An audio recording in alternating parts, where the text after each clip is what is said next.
வணக்கம். தோனி ஒரு பேட்டியில் சொல்லியிருப்பாங்க, நான் எப்போவுமே ரிசல்ட்டை பற்றி யோசிக்க மாட்டேன், ப்ராசஸை பற்றி மட்டும் தான் யோசிப்பேன் அப்படின்னு சொல்லுவாங்க. ஏன்னா நம்ம ப்ராசஸை ஒழுங்காக பண்ணும்போது நம்மளுக்கு ரிசல்ட் கிடச்சிடும்.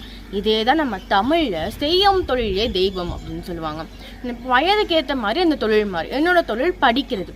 இதை நம்ம ரொம்ப ஆர்வத்தோடு ரொம்ப மகிழ்ச்சியாக பண்ணோம்னா விளைவு நம்மளுக்கு தன்னால் வரும். எது நமக்கு சோறு போடுதோ, எது நமக்கு உதவுதோ அதான் நம்ம தெய்வம். இந்த தெய்வத்தை நம்ம பற்றிக்கும் போது மிச்சம் எது மேலேயுமே நம்மளுக்கு பற்று இல்லாமல் போயிடும்.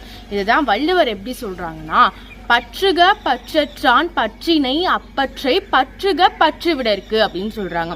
இதோட அர்த்தம் என்னன்னா, நம்ம தெய்வம் மேல பற்று வைக்கும் போது மிச்சம் எது மேலுமே பற்றே இல்லாம போயிடும் அப்படின்னு சொல்றாங்க.